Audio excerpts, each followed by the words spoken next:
Hello and welcome to the EDHRECast, where we're all about Commander, data, and dad jokes. I'm Joey Schultz and I'm joined by my fantastic co-hosts. Up first, he was thinking about building a Toughness Matters deck because that way he can get down with the thickness. It's Matt Morgan. So Joey, I've recently come to conclude that I think the most reliable part of the human body has to be your fingers because you always can count on them. Oh boy. That's so, I was hoping for one of those reactions, so yeah, I'm glad you finally got there. That's just it. I feel like I do a lot of the forced laughter thing because really what I'm trying to not do is just like groan really hard, but dang, it's groan worthy. I mean, that's fine. Like all these body jokes, I'll just keep them at arm's length moving forward. You don't have to worry about them ever again. I'm going to be editing this episode later, and I'm just going to hit this point. I'll be like, oh, I'm just going to look at the wall. All right. Anyway, up next, he saw cards mentioning that you can behold a dragon, but he found the instructions a little unclear. So instead, he beholdered a dragon. It's Dana Roach. Just trying to make ends meet. I wound up getting a part-time job at a factory making Dracula dolls. Oh. There's just 2 of us on the production line, so I have to make every second count. You know what? Clever. I'm game for that. I like it.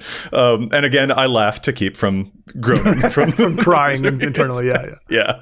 All right, guys. So I think everyone knows why we're here for this episode. Yeah, there was a big announcement this week.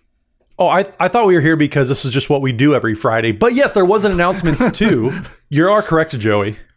We just show up and tell bad dad jokes on the internet every Friday, like you do. And people watch. It's wild. Right. Yeah.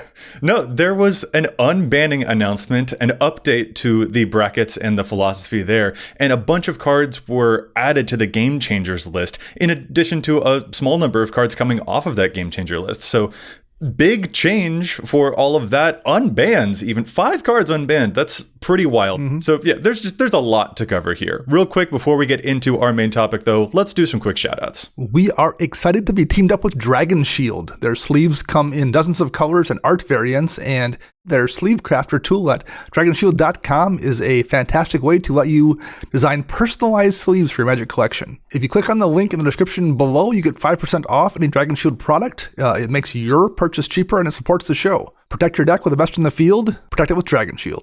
And another way that you can support the podcast is liking this video, subscribing on YouTube, subscribing local podcast apps, leaving a review over there. All that just great free ways that you can support the show, which we always appreciate. Or you can head to patreon.com/EDHRECast, where we have all sorts of tiers, just as a way to get yourself a little something in return for supporting us on Patreon, whether it's joining our Discord community, seeing all the historic challenges stats picks. There's all that and more over at patreon.com/EDHRECast, including being in the running for the weekly coveted patron shout out of the week, which this week we're going to give a very special shout out to Will Kirch, who did find the will to go to patreon.com/EDHRECast and probably cast Jessica's will. So Will, thank you so much for being a real game changer and supporting us over on Patreon. We definitely appreciate it. Nice. All right, guys, let's get into it. So this week there was a huge announcement from Wizards for the Commander format. 5 cards got unbanned and put onto the Game Changer list. 18 other cards were added to that list too, and 2 cards were taken off of it. There's a lot to get into here. And to tease some stuff coming up later on in the episode, we have some new data to share about the distribution and popularity of Game Changers and how many Game Changers appear in the average Commander deck now that the list has gone from 40 cards to 61 Game Changers. Mm-hmm. Also, for those who haven't seen it yet, we had a reaction stream on our YouTube channel right after the Wizards announcement stream. So if you'd like to hear our immediate thoughts and our answers to some community questions, that is a great place to check out. But for right now, at the start of this episode at least, I think we have to start off with the biggest bite, the 5 cards that got unbanned. Mm-hmm. We haven't seen an unbanning that size in ages. So for those who didn't hear already, these 5 cards were unbanned and turned into Game Changers instead. And they are Gifts Ungiven, Sway of the Stars, Braid's Cabal Minion, Coalition Victory, and Panoptic Mirror. How are we feeling about that? What do we think the future holds for these cards, and which ones do you think will see a spike in play on EDHREC? We covered a lot of these, a month or so ago when we first talked about the brackets coming out and like what that would impact down the road, what cards could be unbanned. We talked about all of these at some point during those shows. I don't know if my opinion has really changed here at all. For me, the main point is any of these cards that go into your deck in bracket 3 at the very least, because they're a game changer, require you to pull out another game changer.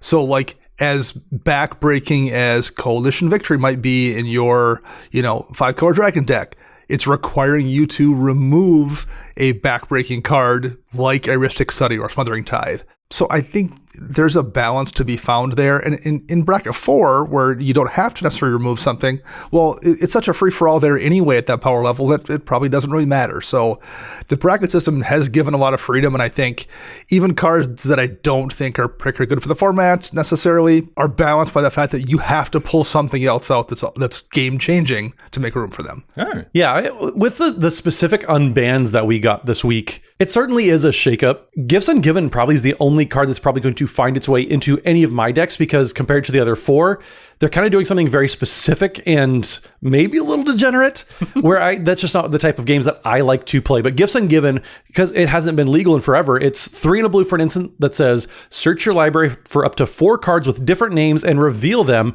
Target opponent chooses 2 of those cards, put the chosen cards into your graveyard and the rest into your hand, and then you shuffle. So it's, you want those cards in your graveyard anyways. Here's 4 cards. There is no correct answer for what you put in my graveyard, because it's just going to be a problem anyways.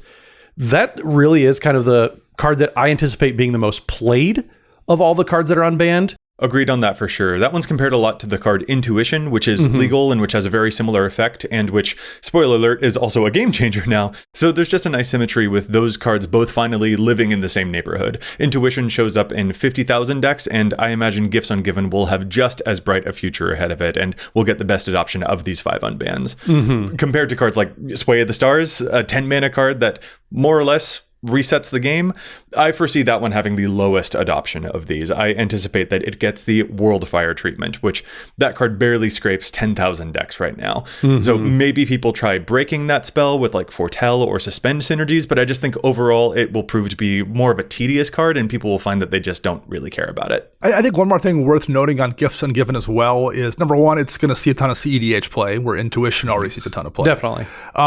But number 2, it's had a bunch of printings. Those printings were very cheap.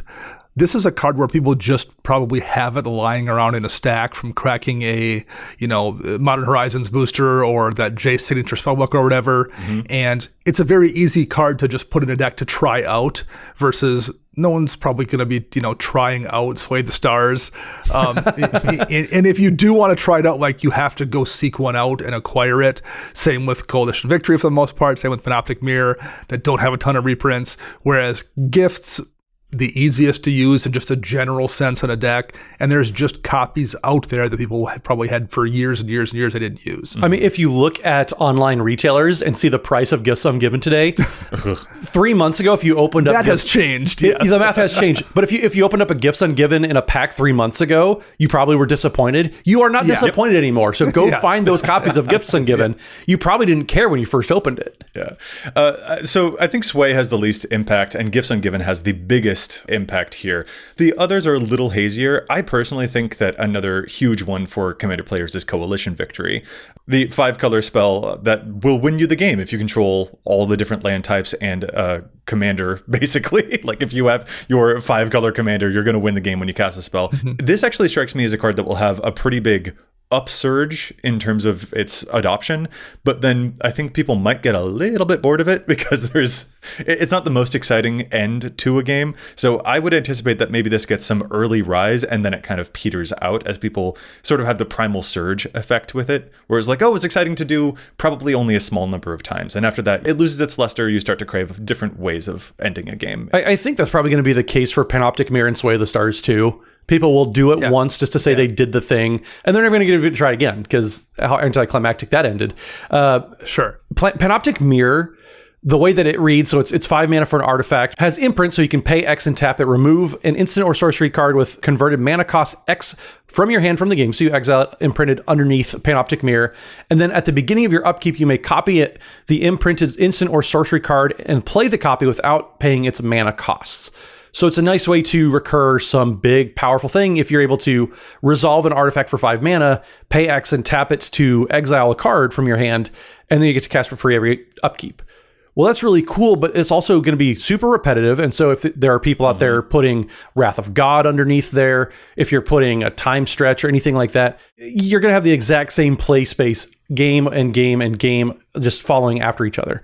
So I can't see people falling in love with the play patterns. They're going to do it once or twice, or maybe have like a certain deck built around Panoptic Mirror, but I don't see it just going to be in a ton of decks, maybe like Gibson Given will. Yeah, I tend to agree. Like, someone somewhere is going to toss a Time Warp on a Panoptic Mirror, but like, you're just not, I don't think you're going to see it in a level that's problematic at all for a whole bunch of reasons, including the ones you mentioned. I hope you're right. This one has me sweating a little bit. I'm kind of like, with this one. If there's anything that I'm keeping my eye on, Panoptic Mirror is the one that I find the most distrustful of these personally, because even when it is done for the things that can give you some value, there are still a lot of cards you could put under it that I think do kind of make the game start to veer towards being more of a bummer. That said, I think it would be very funny to put a Teferi's Protection underneath the Panoptic Mirror. Just phase yourself out for the entire rest of the game. That sounds very, very silly to me personally.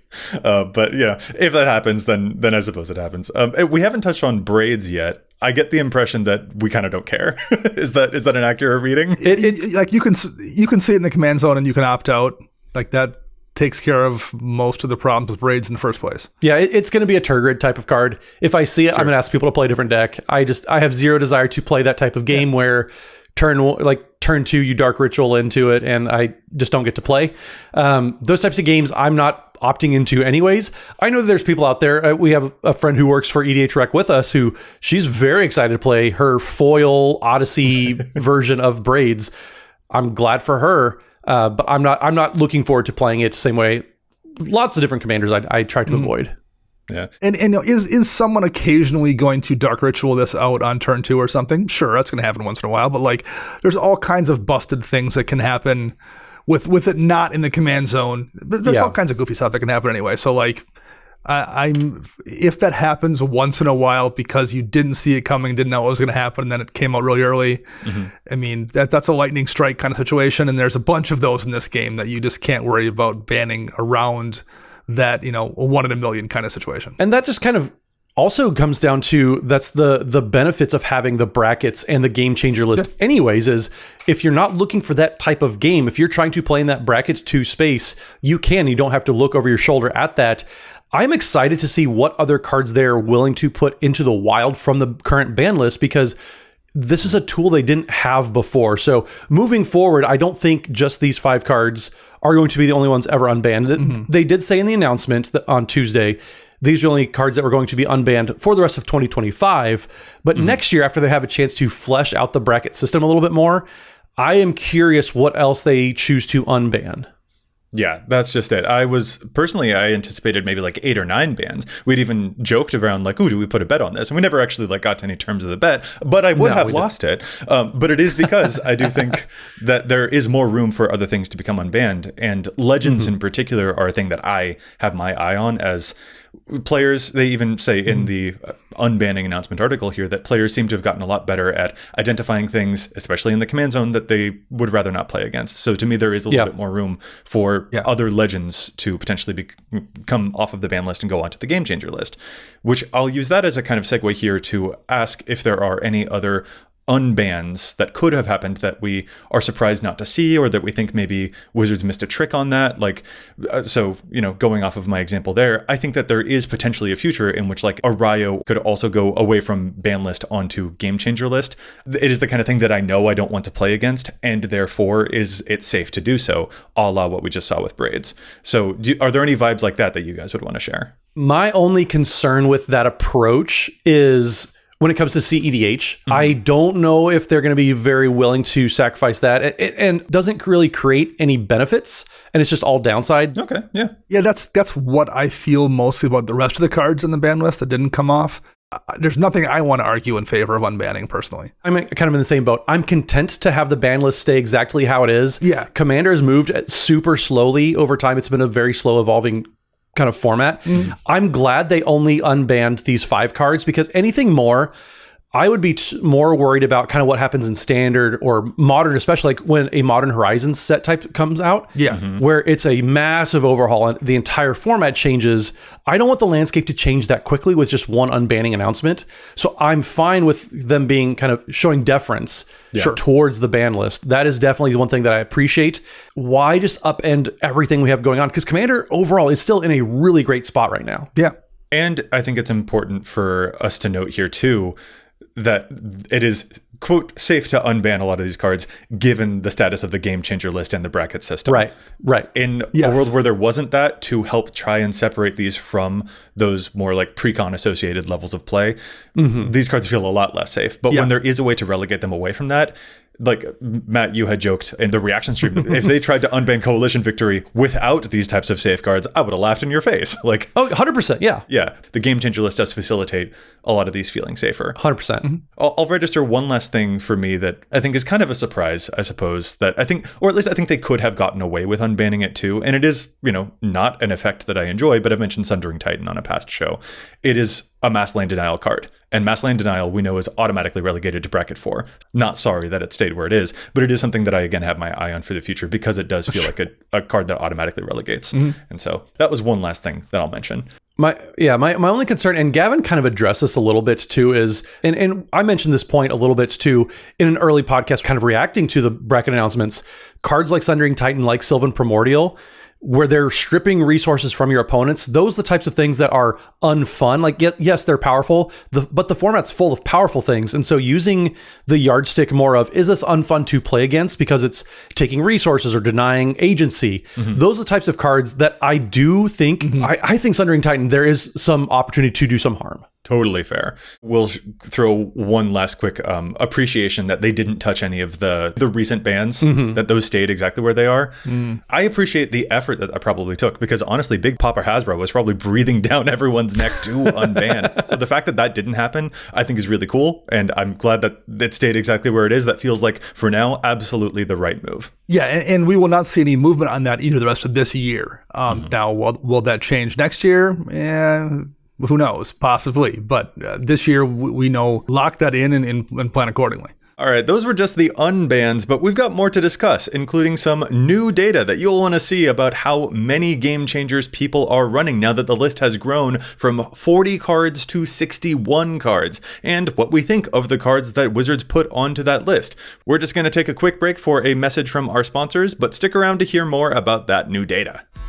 Okay, so look, I spend a lot of time at a computer, writing, editing, in meetings, so sometimes I just lose track of time and forget to eat breakfast or lunch on time. In other words, I need some easy ways to get good nutrition, which is why I'm so happy about our show's sponsor, Huel, who has a great deal for our listeners. Any new customers visit huel.com/EDHREC today and use our code EDHREC to get 15% off your first order plus a free gift. The talk of the town in Magic right now is the game changer cards, but the real game changer for me has been Huel. It's high in protein, so I like to have it after the gym to help support muscle growth and meet my fitness goals. It's low in sugar, heck yeah, and it tastes great. I'm having one right now as I edit this episode. It tastes like a milkshake. The new Huel Black Edition is a ready-to-drink, perfectly balanced meal designed by nutrition experts. It's got a bunch of vitamins, minerals, fiber, and, of course, a bunch of flavor. And since it's super convenient, even on my crazy busiest days, Huel has helped keep me full so that I don't have any more of those moments where I realize, oops, I didn't eat yet, and suddenly my stomach is grumbling so loud that I have to edit that sound out of my audio.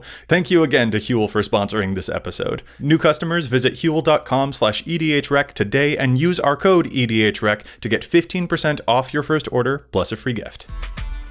Alright everyone, time to be honest. This may be a Magic the Gathering Commander channel, but in all of our personal lives, Magic the Gathering is not the only game that we play. I'm always on the lookout to expand my game knowledge and prowess, plus I've got a ton of friends who I love to game with but who don't play Magic, and that's why I'm super excited to talk to you about this episode's sponsor, Sunderfolk. Sunderfolk is a shared turn-based tactical RPG adventure, one that seeks to capture that magic of tabletop gaming with your friends. It's like bringing a board game to the living room, but with that feeling of a couch co-op where where your phone is your controller. A lot like Jackbox Party Pack for those who are familiar with that game. You can buy just one copy of the game and play with 3 friends, of course at no extra cost, taking up the role of Arcanist, Bard, Berserker, Ranger, Rogue, or Pyromancer. I'm confident all you mono red players perked up your ears at that one, and work together to defend the town, venture into the Sunderlands, and engage in tactical turn-based combat.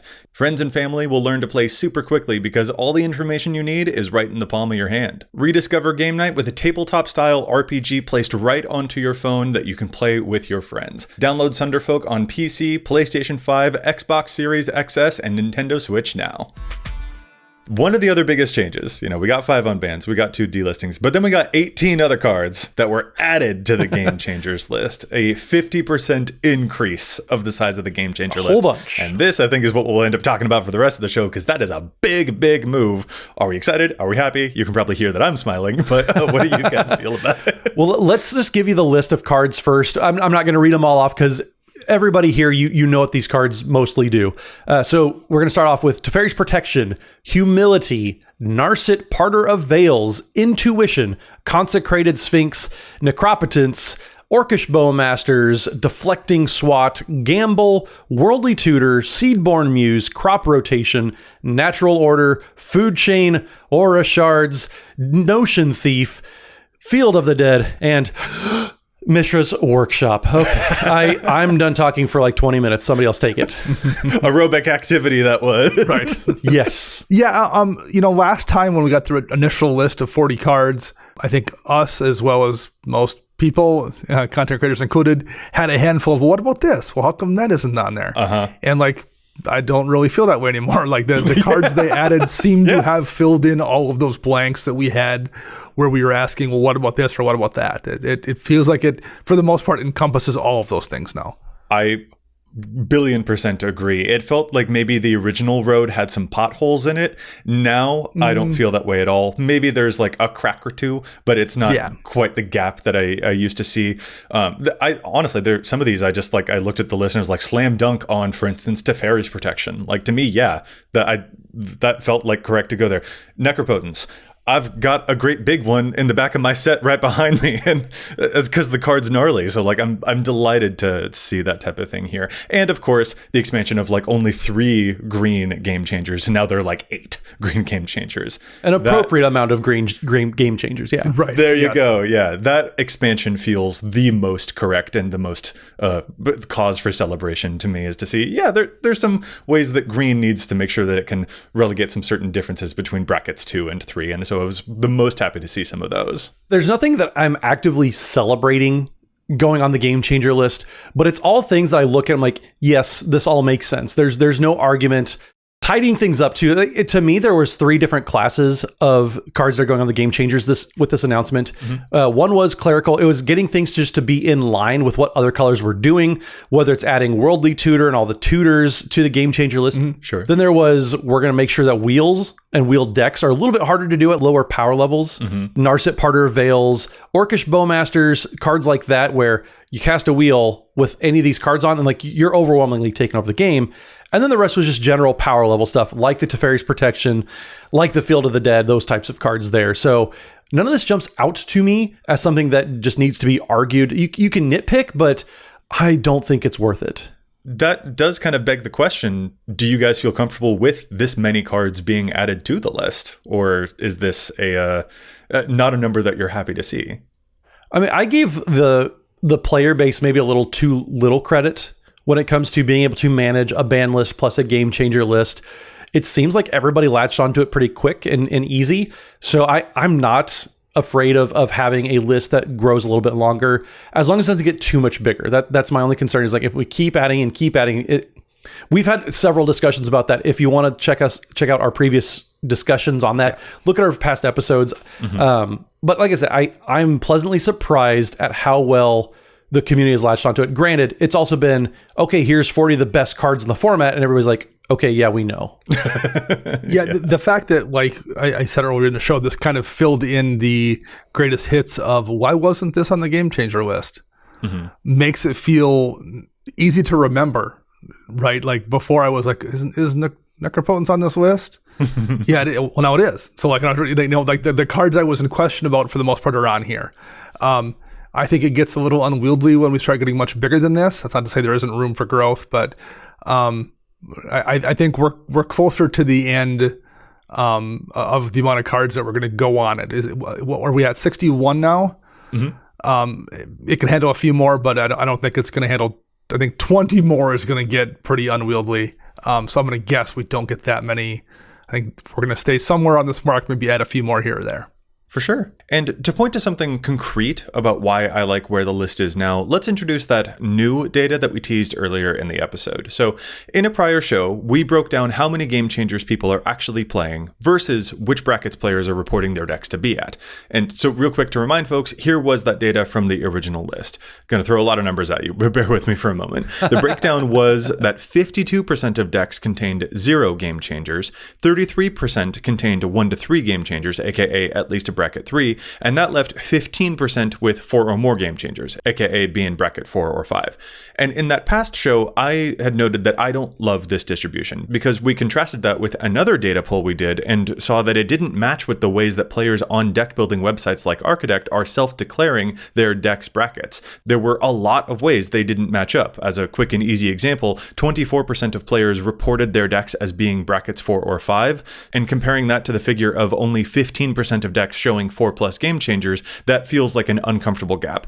Check out that past episode if you want more in-depth particulars about how we drew that data and different ways to read it. It's a really good episode. But for our purposes here in this episode, those big mismatches are one of the reasons why I was eager for an expansion of the game changers list. And now, lo and behold, the list has been expanded. So here is our new breakdown with the list of 61 total game changers. According to the data now, decks containing 0 game changers has gone from 52% to 41%. Decks containing 1 to 3 game changers has gone from 33 to 38%, and decks containing 4 or more game changers has gone from 15 to 21% of decks. Those are sizable jumps. Obviously, more decks are pinging the presence of game changers since the list of game changers itself got bigger. That's no shock. Sure. But what's important is that comparing these new figures to the ways that players were originally self-reporting their decks, these results are way more in line with what players were declaring. Yeah. It's not an exact one-to-one match, but they are way better aligned than before. For instance, 24% of players were reporting their decks as being bracket 4 or 5, and now we see 21% of decks containing 4+ game changers, aka being bracket 4 and 5. Yeah. That feels terrific. That justifies the expansion of the list to me. It signals that we've broadly gotten where we needed to be. And best of all, judging by community reception to the announcement so far, it also seems that the player base was ready to stomach this type of bigger change, and that's also fantastic to see. So I am very happy with this move all around. Yeah, I've got no objections to any of that. That makes sense. I'm on the same page with you. I think the one I'm most happy to see on here, even if it maybe isn't the most deserved, is Field of the Dead. Yeah. I mean, and I know you're a big fan of that card, Joey. Very. Yeah. I find it frustrating because of the ubiquity. It can go in any deck. You don't really have to plan around it too much. If you're running a 2-color deck, it's really easy to hit that threshold. It's just a piece you can add into almost any list and generate a ton of value, and I find that to be kind of annoying. So even though it's maybe on the weaker end of the power level of some of the other cards, the other ones I feel like for the most part need to go in a very particular deck or need you to have a plan, versus Field of the Dead doesn't really need that. It's just free value if you're playing 2 or more colors, and I don't mind seeing it on the game changer list for that reason. Yeah, to me, Field of the Dead, the reason that I was like, oh, all right, cool, this feels correct, was because it's one of those, like, it's one of the cards that I play the most of the new cards that were just added. This is the one that shows up in the most of my decks, partly because of the ubiquity, but it was also showing up in decks that I had in my roster that didn't actually have any game changers in them, and which I still was like, this should be bracket 3 though, and I wish that there was something in this deck that would help signify that, like, yeah, this deck is punching pretty decently. It feels like it should be part of that upgraded style of gameplay. And now that Field of the Dead is named a game changer, that sort of helps ping that radar in a way that feels more correct to me. Yeah. As an anecdote too, with the new fuller list, I have more decks now that I knew for sure are upgraded bracket 3 level, and in fact very powerful bracket 3s that are finally bumping into that threshold of up to 3 game changers, whereas before they only pinged like having 1 game changer. Beforehand they felt like they fit a little bit too loosely, whereas now they feel like they fit a lot more snugly into that cubby space. It feels much more like that space was made for them compared to the way it felt before. That is just totally an anecdotal feeling, but I did want to mention it. I think Dan and I probably got hit by Teferi's Protection pretty hard too, though. Yeah. I had it in plenty of decks. Of all the cards that just got added, I would say Teferi's Protection affects me the most. Mm-hmm. I think I had it in like 4 or 5 decks. Well, say, Dana, what about you? I know you played a lot. I think I had it in every white deck I have. So, it's, yeah. And what was interesting about Teferi's Protection too, when I went to remove it, like when the first list of game changers came out, for example, I had Jessica's Will and a couple red decks. Well, I go look at it, I'm like, all right, well, this is, it's the only game changer. This is a bracket 2 deck. I'm going to replace this Jessica's Will with another draw spell. Like that's just what I did. Looking at Teferi's Protection today in the couple decks where I feel like, oh, this is a bracket 2 deck and I want to keep it there, so I'm going to pull it out. I couldn't find a spell that saved all of my stuff and kept me from dying and fogged my opponents and like did the 15 different things that Teferi's Protection does, because it's that versatile of a spell.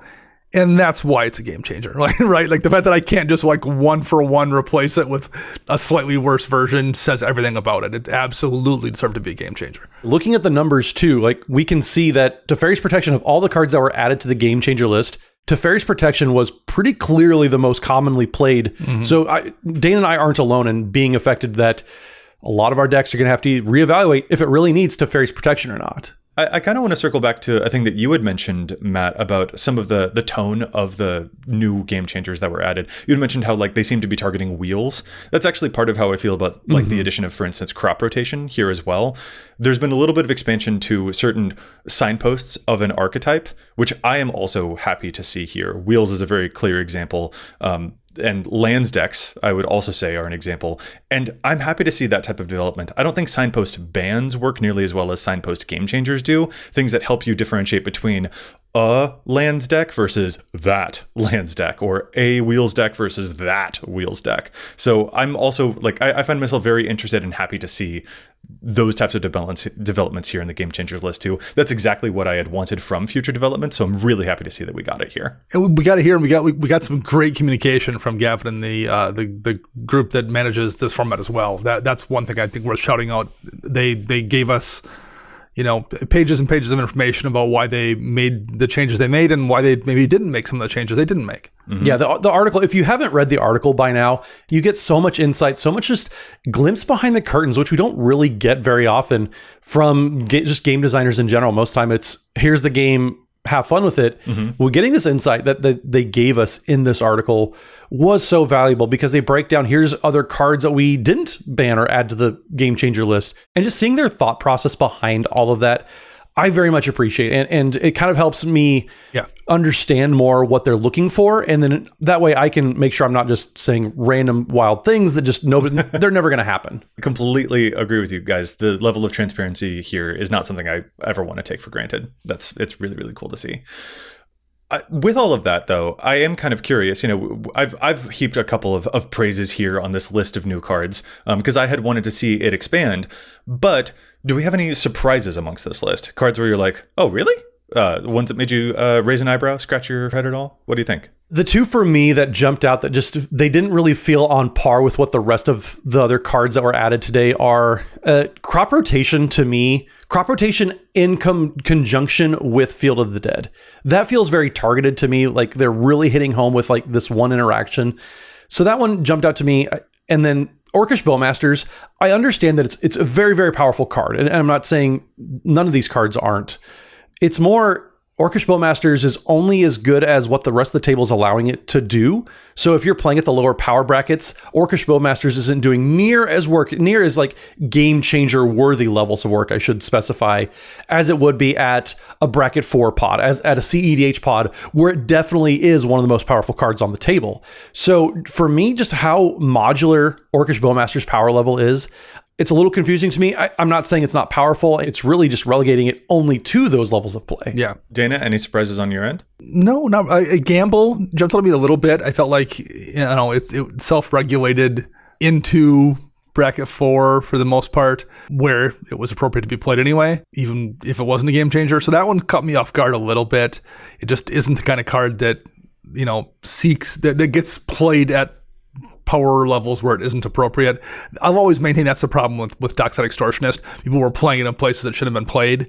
That is not the case with Gamble. So I was a little bit surprised to see that, although I understand why they're trying to get a efficient tutor, so that makes sense. But yeah, that one caught me a little bit off guard. Card rotation for the same reason. There's a lot of ways to do what card rotation does. I guess it's just a little bit more effective at it. But that one surprised me a little bit too. But again, I know why it happened. Yeah, crop rotation especially. Matt, I think you're right that it does feel targeted. And I said I like the signpost, but reformatting in my head that crop rotation ain't just finding a land. It's also finding lands that have spell-like abilities like Talon Gates and Madara and stuff like that. Talon Gates, one of those cards that fighting Field of the Dead too. Yeah, it's doing a lot of different things. It's a powerful card, but then it kind of turns into, is the tutor the powerful thing, or is it the things that you're tutoring for the powerful thing? Right. And if you tuned into our stream reacting to this the other day, that was probably the most commonly asked question that was debated in the chat. So if you missed the stream, also go check that out as well. Yeah, definitely. Yeah, the two that surprised me when I saw them on the list were Notion Thief and Consecrated Sphinx. Consecrated Sphinx, I think the surprise to me was just like, oh, okay, good to see you again, old pal, because it had been so long since I've personally seen or played with Consecrated Sphinx. I almost had wondered whether we had moved past the point in the format where that was the demon that it seemed to always be. It was like looming and so completely powerful. But Notion Thief was a head scratcher for me, I think, because of the options that you can do with wheels, this one especially being multicolored and therefore being a little bit more restricted to certain areas, felt a little bit less abusable than some other options that were there that you could signpost for what wheels decks are up to. So that one was a slight surprise, but again, I ain't gonna be mad about it. It can do some gnarly things indeed, and since wheels decks can come in so many different varieties, so many different color combinations especially, covering your bases seems like a wise move there. Yeah, I mean, Nekasar is still the number 13 most built commander, and it's been around for forever. Wheels decks are pretty popular. I don't mind making it a little bit harder to make that type of wheel deck. You have to use Underworld Dreams like your forefathers before you. That's the type of thing like I don't mind them doing, is making it a little bit more difficult to make that thing happen. And it's kind of like what we did with Field of the Dead and Landfall decks. It's still a powerful card. You can still do the thing, but it's just a little bit harder, and maybe you have to do a little bit more research. That's totally okay with me. Yeah, I agree with that. That's how I feel about it as well, for sure. With that said, then, are there any cards that we think they missed adding to the Game Changers list? Gavin went over a few of these in the stream, and we talked about it a little bit in our stream as well. Cards they talked about adding, but wound up not adding. For me, the big one that jumps out is Mana Drain. Yeah. It's really, really powerful. It's just never going to be a dead card. And it's the kind of card where like every time somebody cracks one in their, Eternal Masters pack or something, well, they want to put it in a deck. And in a lot of times it goes in maybe Raka 2 decks where like vibe-wise, it really doesn't belong. It's one of the, strongest counterspells ever printed. But it does show up there. That's one that I think could stand to be a game changer just to correct people's decision to play it in brackets where it doesn't necessarily belong. So that's one of the ones that they talked about that jumped out at me. If you wanted me to give you a couple cards that didn't get discussed by Gavin that I think maybe are consideration here is Nykthos Shrine to Nyx. Oh, really? Yeah. When you get it, it's just backbreaking, and you're any 2-color deck for the most part can make enough pips to make it worth using in that deck. Still in the library, the ubiquity of that in a green deck also, I don't know if it's on the same level as some of these cards, but it's one of those cards that feels like it's it belongs in a bracket 3 or bracket 4 situation, and I sometimes see it in bracket 2. So those are the ones that for me jumped out. What do you have here, Joey? That's interesting. Yeah, ones that I had mentioned on past episodes before that Mana Drain was 100% on my list. Yeah, you guys have been on that train for a while. It seems real good. And I particularly like the way that you characterize it, Dana. It's about the vibes, and it's like does kind of feel like there's a vibe shift. Like, oh, the wind's changed when that one hits the field as sort of a surprise. So it feels best when it isn't necessarily a surprise.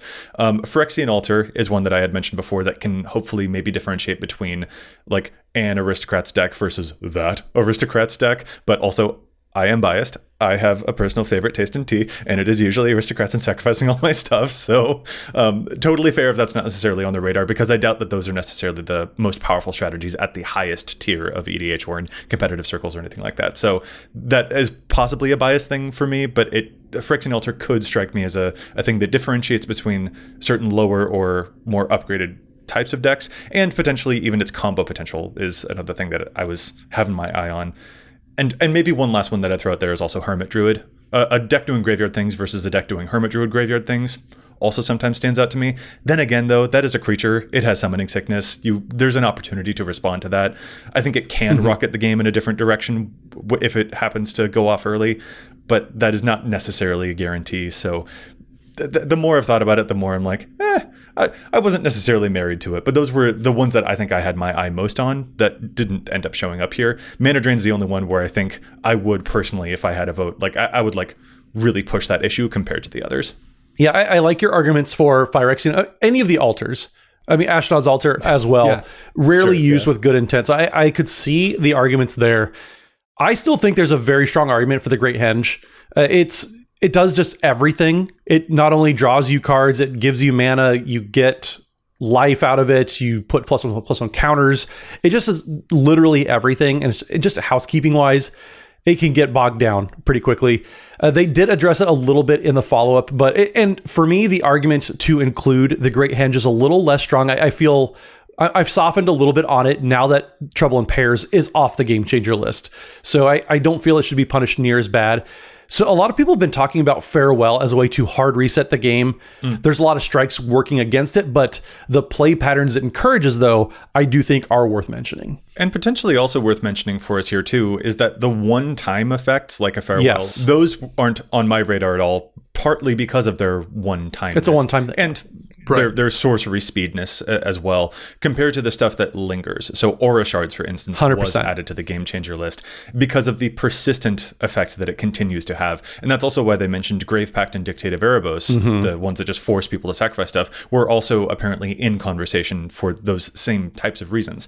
They are in a way able to lock certain strategies down or certain players out for a more extended period of time compared to a one big moment, which is more part of the conversation. So I'm interested to see any further developments across those types of cards too.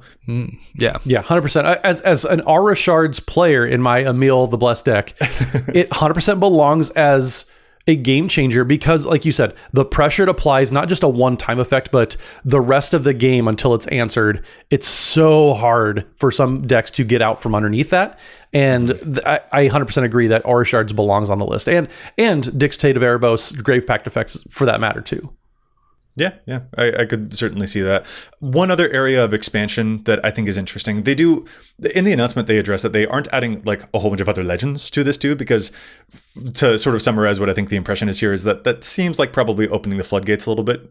It seems like it could be a slippery slope of like, well, once you say that Korvold, or once you say that Edgar Markov, once you say this, is that there are a lot of powerful commanders. Legends are in a tough spot because they are effectively a card that you've tutored out of your deck and put into your opening hand in every single game. And that, I think, more than a lot of cards will radically affect the way that a game goes. But I also get why they're going to opt more for a trickle compared to a great big, huge gush of legends. But if there is another area of development that I would be curious to see whether there are going to be further ones, legendary creatures in particular feels like one of the only things that they didn't do. You know, they unbanned cards. They took a couple of things off the Game Changer list. They threw 18 more cards onto the Game Changer list, but legends have been relatively untouched here. And I'm wondering whether after 2025 that might change. But who knows? Yeah, I mean, anything can happen. I was not ready to see this many cards put onto the list or unbanned as well. So, and this is them moving slowly and carefully. What will happen next year, I guess we'll find out. They also took 2 cards off of the Game Changer list as well, though. There were 2 cards that were delisted, and that is Trinisphere and Trouble in Pairs were removed from Game Changer list status. What do we make of that development? I mean, I'm a big fan. Yeah, I think it makes sense for both of them. Trinisphere was a card that is probably already being somewhat regulated by the playstyle it engenders. Like if you're playing in a deck and playing it in a style that you want to run a Trinisphere, you're probably already up in a place where you don't necessarily need to have it on the Game Changer list because your deck is probably playing in a bracket 4, given how stacksy that list probably is. Trouble in Pairs is also one where, like, I think the difference here, while it's a really powerful card, it's not Rhystic Study necessarily. And not only is it not Rhystic Study, it's probably the best draw option white has, so it hurts even more with white decks losing access to Trouble in Pairs versus losing access to Rhystic Study in blue. There's a lot of stuff that's, definitely not that good, but pretty serviceable as a replacement if you need a replacement for Rhystic Study, whereas the drop-off, Trouble in Pairs is a pretty huge drop-off. Yeah, the gap between Trouble in Pairs to like Mangara the Diplomat, which maybe is the second best option, is pretty steep. But as per Sentinel. As per Sentinel, yeah. But even then, yeah, I think that big differences there, whereas what other colors have access to. I mentioned this in our first episode, kind of reacting to the brackets. It felt like white was being punished for doing what every other color was already doing. Yeah. And so I'm very glad personally to see Trouble in Pairs come off. Trinisphere, I don't remember the last time I saw a Trinisphere. I don't play in those power levels, the power brackets. Yeah. I mean, I have no argument with either of these picks, but Trouble in Pairs, I am actually happy to see taken off the Game Changer list. Again, this is not to say this is not a powerful card. It certainly is, but it's not head and shoulders above what other colors already have been doing for years. Interesting. I don't know.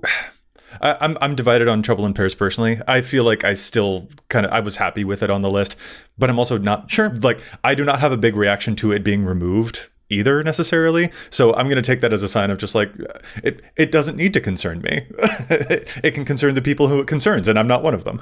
It wasn't egregious being on the list, but I also think it probably was better at home off the list. Yeah, fair enough. I could see bracket 2 decks probably enjoying this type of thing, especially because of the ways that you guys were describing. So this change feels right. I feel like I know the answer to this question. Are there any other cards that were on the Game Changer list that we think they also should have delisted, or does this feel like the correct 2 and no more? It feels pretty correct to me. There's nothing really egregious that jumps out at me looking at the list. I mean, could you pull a couple of Library of Alexandria-esque cards that nobody plays because nobody owns them? Probably, but is that how much do you want to get into messing around with that then, where you look at cards and are making decisions based on availability? That seems like it's not worth messing around doing all of those things. So no, I don't really have any objections to any of this stuff. Yeah, I'm happy to have the Game Changer list exist as it is and just see how it evolves. You have to give things time to kind of gauge their reactions. And we have to remember, too, the Game Changer list, the bracket system, it's still in beta form. It's only been around for 2-3 months. Yeah. That's not very long at all in the grand scheme of things. And so we still have a lot of learning as a community about how the Game Changers are going to work, the brackets, and just communicating around that. So I'm fine with things not coming off near as quickly while we give it time to breathe and really just get fleshed out in how we communicate with each other. Totally game for that. I think if there's any other that I saw maybe the most question marks about in the community, it was Jessica's Will and whether people thought that deserved to be on the list originally. But it seems pretty certain that the Commander format panel is no, Jessica's Will is going to stay right there. So just one last observation there. But this seems like if there were going to be any 2, it seems good that it's these. So with all that said, and us kind of breaking down the announcement, digesting on it a little bit, what do you think you would like to see for everything moving forward? So it's really easy to see everything and how it's going to affect everything now. And we know that we're not going to get any changes to the ban list, maybe some game changers or something like that, but no unbans or bannings until 2026 at the earliest. What would you like to see throughout the rest of the year and then maybe next year moving forward? I'm pretty happy with how it looks. I mean, I think there's probably a few more revisions we could get, or maybe a couple cards added here or there. I think they're probably going to continue to clean up the language a little bit around the actual brackets, maybe put a little more differentiation between a couple of them, although they did a nice job right now.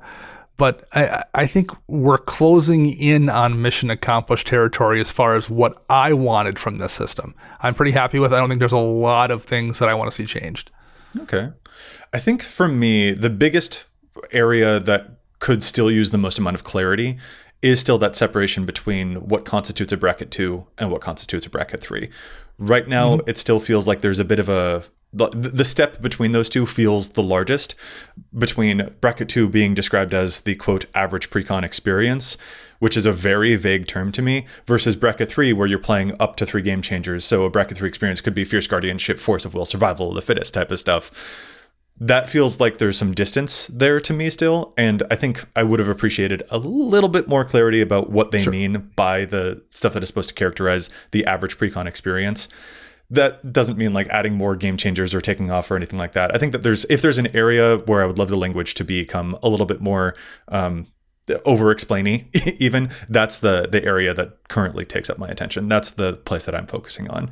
Making sure that I understand exactly what they mean by the difference in those steps, I think would be of great assistance for me when I'm talking with other players about where our decks are, what our decks are pointed at, what they're intending to do.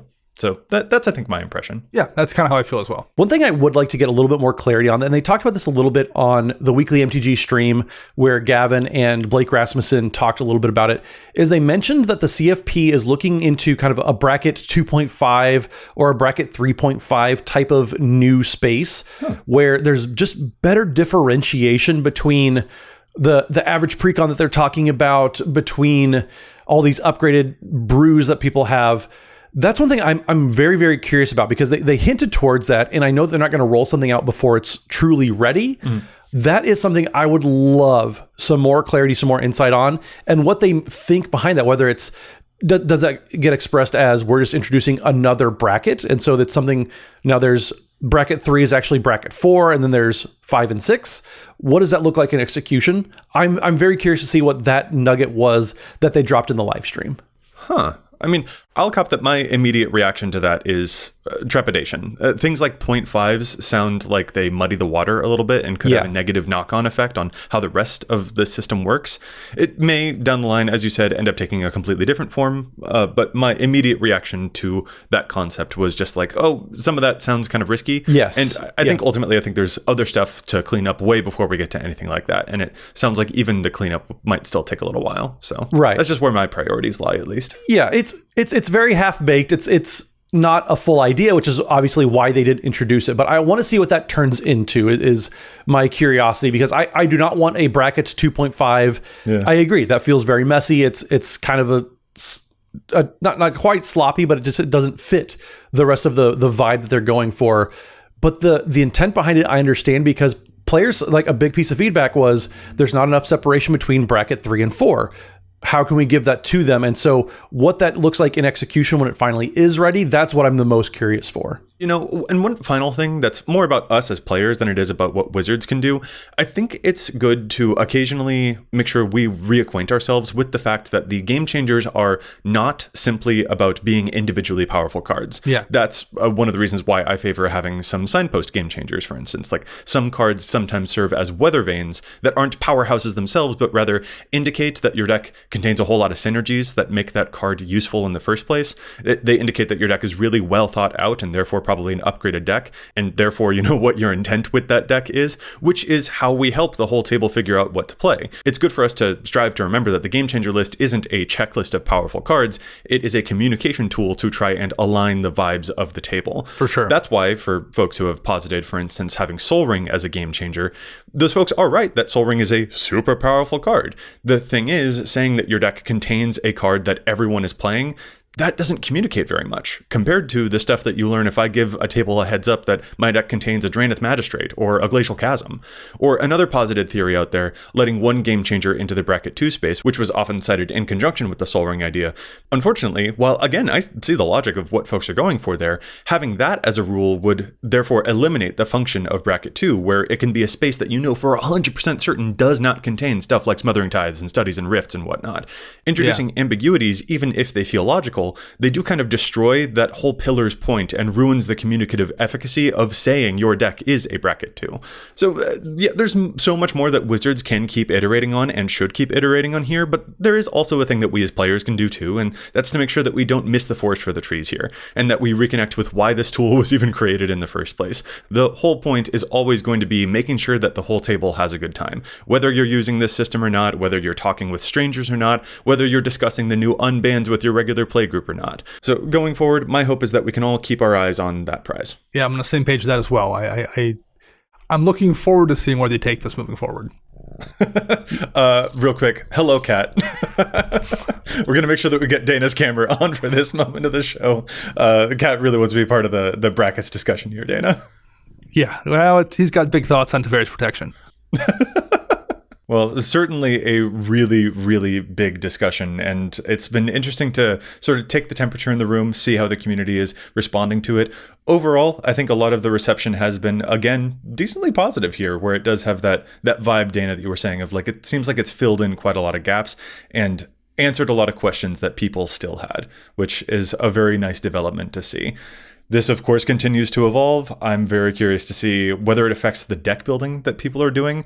And if it is causing people to have that question about like, all right, where do I want this deck to be? What is the intention that I have here? That seems like a really productive way to continue to move forward. So quite a big development, but I think we're all walking away from it feeling pretty satisfied is sort of what it seems like to me. Is that a correct read from? Very much so, yeah. Yes, satisfied is a good word to kind of sum up how I feel about just the direction of just Commander in general. I feel very, very just good about the hands that we're in and the direction that things are going in. Yeah, well absolutely. Said. I like that. All right. Well, with that, guys, I guess we're going to call this episode to a close. If listeners want to get in touch with us, tell us any cards that they think maybe could have become game changers or that could have been unbanned, where is it that they can find us online? Matt? So you can find me on pretty much any social media platform at Mathimus55. That's MATHIMUS55. And don't forget, we proudly are using Dragon Shield products in all of our decks. We protect game changers or not, newly unbanned cards or not. They are protected and sleeved up in Dragon Shields, and we are so happy to work with them. So make sure you check them out. Check the link in the description below to get yourself a sweet discount and get your hands on some of the best ways to protect your decks. And our podcast exclusive sleeves too. Exactly.